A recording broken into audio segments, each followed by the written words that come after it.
In every age, humanity believes it already knows what faith is. We inherit it, we repeat it, we carry it like a name.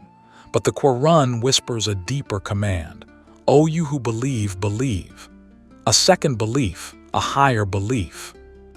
A belief that does not come from the tongue, but from the awakening of the inner eye. This journey begins when faith stops being borrowed and becomes seen. And when the inner eye opens, it reveals a truth hidden in plain sight. That guidance is not a memory of the past, but a living light in the present. A light that has a face, a light that speaks, a light that is the bridge between the world we see and the world that sees us. This is the cosmic identity of the Imam, the manifestation of the universal soul, the speaking book, the mirror of divine light, the one through whom the soul remembers where it came from and where it is returning. This is not the story of belief.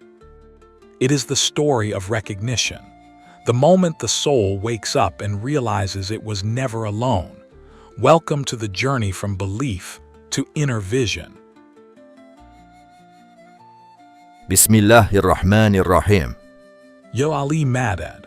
Welcome to the journey from blind faith to inner vision, a podcast with Q&A exploring the inner world of the soul, the light of the Qur'an, and the living guidance that transforms belief into certainty. My name is Luqman, and today we begin with the most fundamental question of all. Why does the Qur'an command believers who already believe to believe again?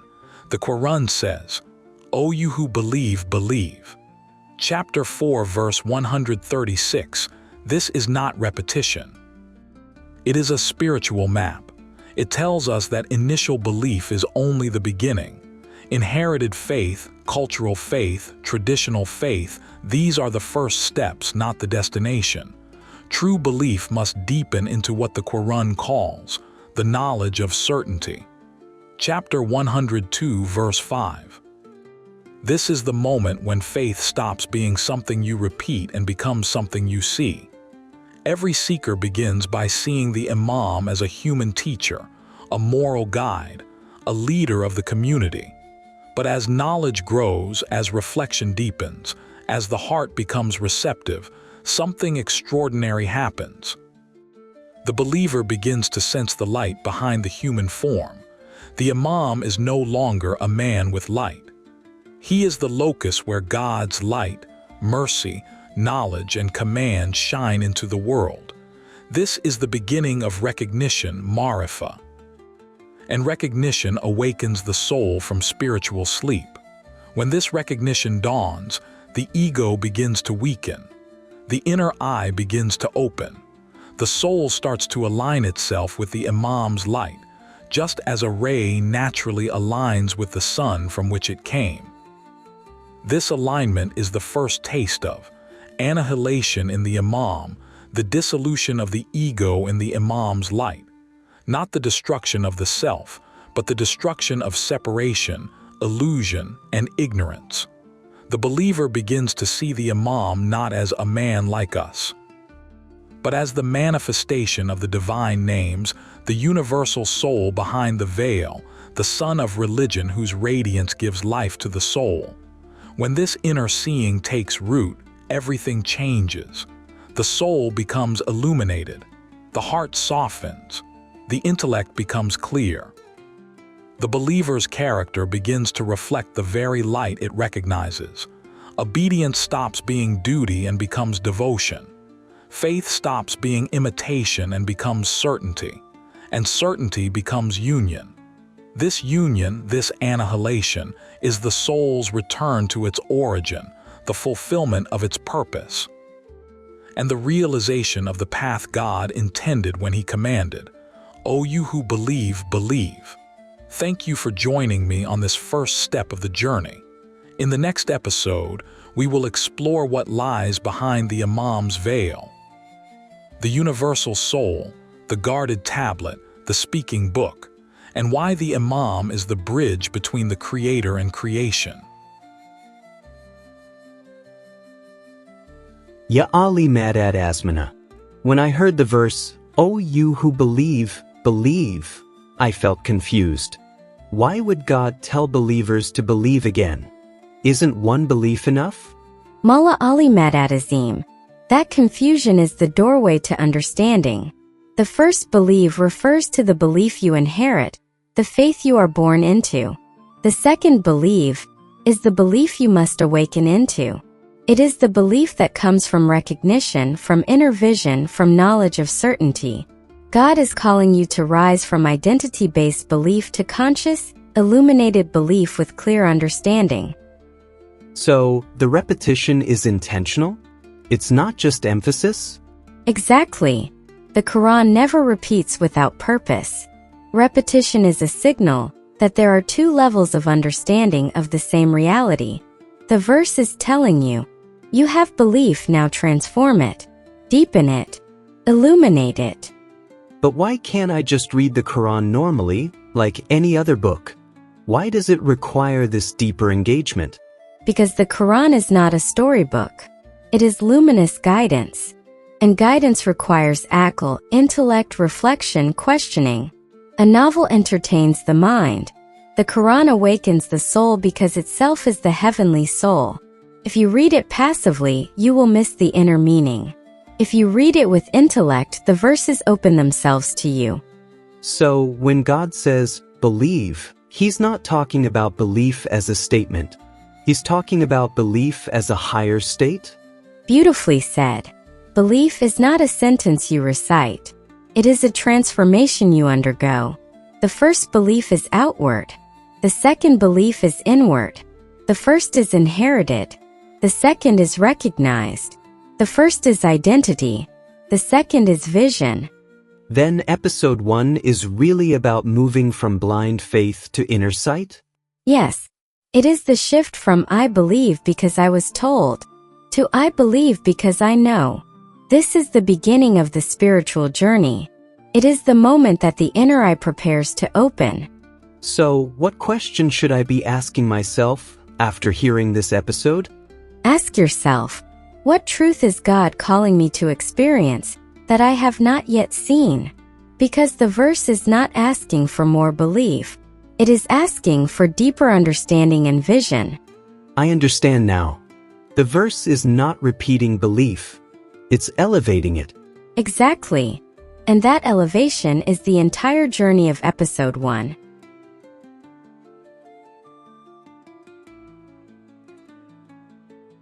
The Imam behind the veil.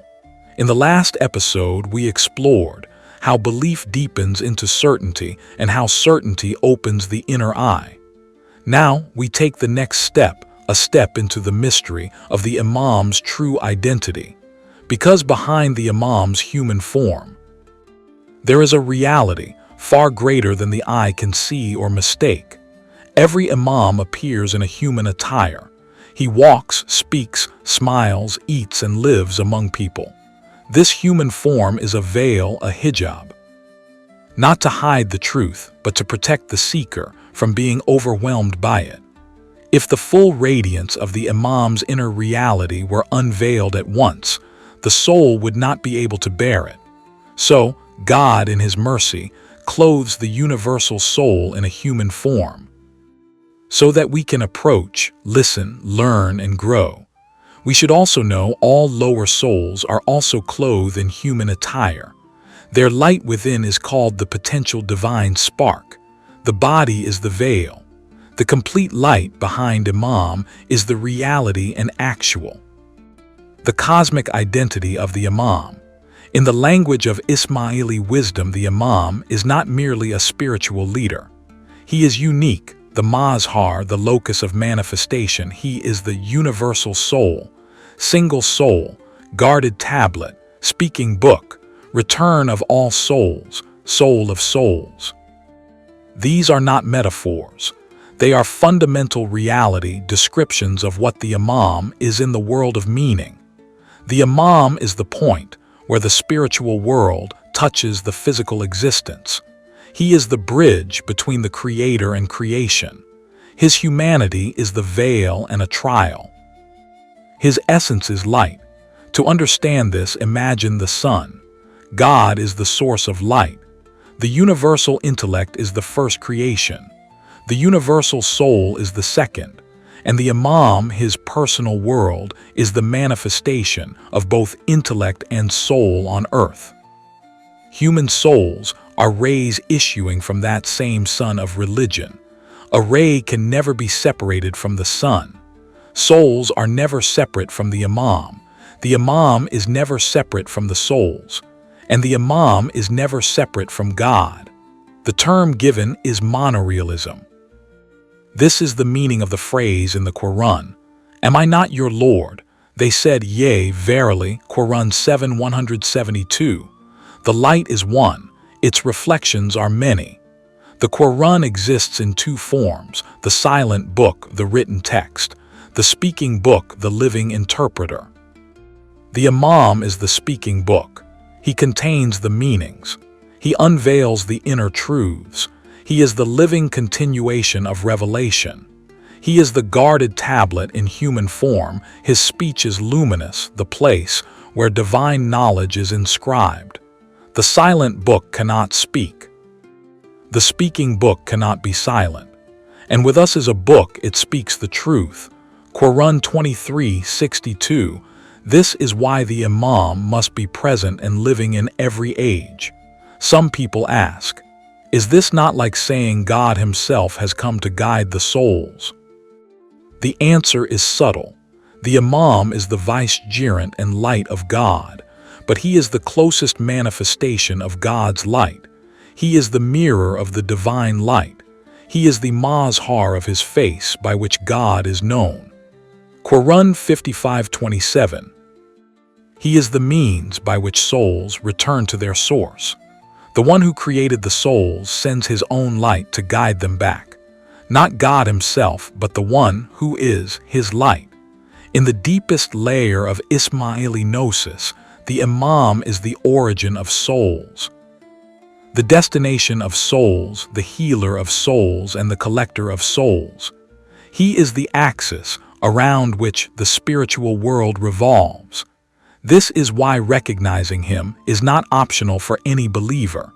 It is the very purpose of the soul's journey. The Holy Prophet, may peace be upon him and his progeny, said, "He who dies and does not recognize the Imam of his time dies a death of ignorance, and the ignorant is in the fire." To know the Imam is to know one's own origin and one's own return. In the next episode, we will explore the light verse, Allah is the light of the heavens and the earth, and how the Imam is the living lamp, the niche, universal soul. And the glass, the Prophet, may peace be upon him and his progeny, through which that light becomes visible. You said the Imam is not just a spiritual leader, but the locus of manifestation. What does that actually mean? It sounds very abstract. Let's ground it in the Quran. In 2:124, God says to Ibrahim, "I am making you an Imam for all mankind." This is important. God doesn't say a leader for your tribe or a guide for your time, but Imamanas, an Imam for all mankind. Then in 25:74, the Quran speaks of Imamul Muttaqin, an Imam of the righteous. So the Imam has two dimensions: an Imam for all humanity in the universal cosmic sense and an Imam for the righteous in the personal lived sense. This vicegerency is not political or geographical, as was in the case of the Prophet, where leadership was being fought this purpose. It is spiritual, rooted in what we call the personal world, the inner universe of the human being. It was for this reason that Mawla Ali, may peace be upon him, had no interest in it, nor of the Imam of today. When we say the Imam is the locus of manifestation, we mean he is the point where the spiritual Imamat, described in the Quran, becomes visible and accessible in the human realm. But how can one person be connected to something as vast as the universal soul? Think of your own inner world first. In our personal world, there are multiple inner realms, including the world of dreams. In dreams, there are no physical boundaries. You can see vast spaces, meet many people, travel great distances, all within yourself. This shows that a universe can exist within a single soul, potentially. Now, if that is true for us, imagine the personal world of the Imam, the one who is the manifestation of the universal soul. The universal soul is the creation of the universal intellect, but at the same time they are one. The Imam is its living expression in human form. So when we say he is connected to the universal soul, we are not exaggerating. We are describing his true spiritual identity. You used the analogy of the sun and rays. Can you give another example? Yes, and this one is very close to our tradition. In the sixth part of the Ismaili Dua, we invoke Shamsuddin, the sun of religion. Why a sun? Because just as the physical sun is the source of all material light and life, the sun of religion is the source of all spiritual light and life. The rays that reach us are not separate from the sun. They are extensions of it. In the same way, human souls are rays of the universal soul. The Imam is the point where that soul shines into the world. So, our connection to him is not poetic. It is real. We are linked to him the way rays are linked to the sun. You mentioned something called monorealism. What does that mean? Monorealism is a term used to express that all existence is one reality, unfolding in different forms. The Qur'an hints at this in 31:28. Your creation and your resurrection are but as that of a single soul. That is, all human beings in their origin are spiritual copies of the single soul. This means that, in the beginning, all human beings existed in the single soul, nafsi wahida, as copies. What we call the perfect man, the primordial human, as Prophet Adam. Before multiplicity there was unity. A simple analogy. On a fruitful tree you first see a bud, then a flower, then an unripe fruit, then a ripe fruit, then a seed. Different stages, one reality. In the same way, God is the source. The universal intellect and universal soul are light.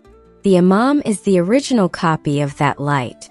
Human souls are particles or copies of the single soul. This is why in 7:172 God says, "Am I not your Lord?" They said, "Yes, indeed." All souls answered together, because they were all present in that one spiritual reality. That is monorealism, many copies of that one reality. I've heard people say the Quran is a silent book and a speaking book. What does that actually mean? The Quran says in 1689, "We have revealed to you the book as an explanation for everything." If it explains everything, then where are the answers to the questions of the past, present, and future? The Quran itself responds in 23:62 and related verses. "And with us is a book that speaks the truth, and they will not be wronged." A book that speaks. This is not a second written text. It is the Quran embodied in the Imam and spoken through his blessed mouth. The written Quran is the silent book. It contains the words and signs. The Imam is the speaking book. He contains the meanings of those miraculous verses. Without the Imam, the Quran remains closed at its deeper levels. Without the Quran, the Imam's guidance would lack its revealed scriptural form. They are inseparable, two aspects of one guidance. It is in this respect that the Holy Prophet, may peace be upon him and his progeny, left behind two heavy things, the Book of Allah, and his progeny to continue the unveiling. Some people might misunderstand this and think you're saying the Imam is divine. How do we avoid that confusion? We avoid it by distinguishing between God's essence and God's light. Take the Quranic image of a lamp, Sirajan Munira, a luminous lamp. The flame is the source of light, but the glass is what distributes that light into the room.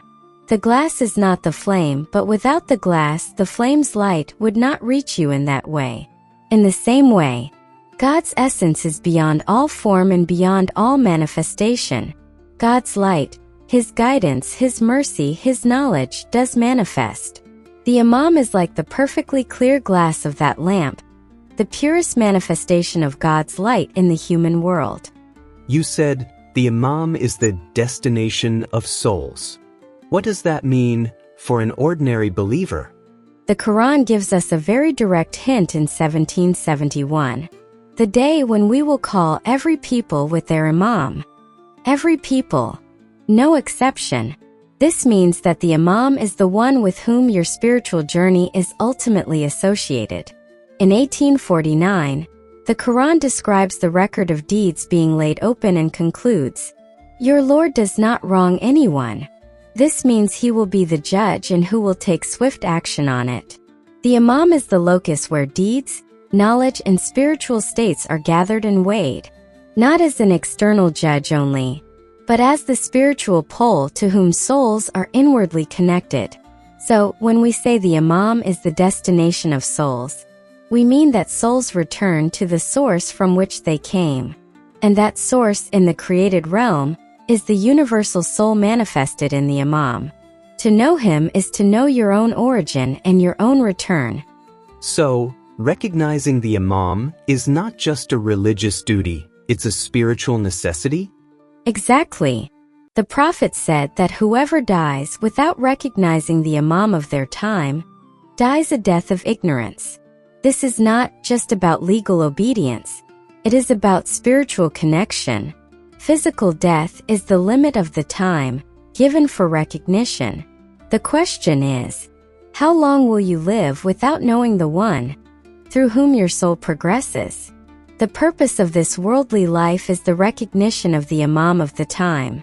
Recognition is the awakening of the soul to its true identity, and that awakening can only happen through the guidance of the Imam. And episode 2 is teaching that the Imam is not just a guide, but the cosmic link between God and creation? Yes, he is the bridge between the unseen and the seen, the interpreter of revelation, the manifestation of the universal soul, the healer and center of souls, and the point of return.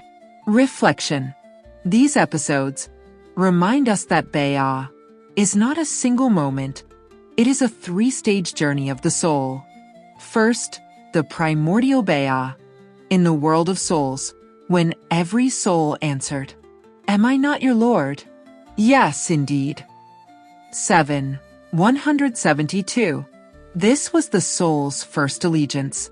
Second, the childhood Bay'ah, given before the age of 6, a beautiful beginning, but still unconscious. Third, the lifelong Bay'ah, the real one, the conscious, intellectual renewal that comes with maturity, recognition, and obedience without hesitation. This is the second belief the Quran calls us to. Episode 1 showed that belief must evolve from inheritance to inner vision. Episode 2 revealed that this awakening leads us back to the Imam, the one to whom our covenant is tied, the one through whom guidance becomes alive. Your Bay'ah began before birth. It was affirmed in childhood, but it must be renewed through intellect, recognition, and alignment with the Imam of the time. This is the journey from belief to remembrance to true allegiance. Next, the light verse. The moment the soul recognizes the light it pledged to. Mullah Ali Madad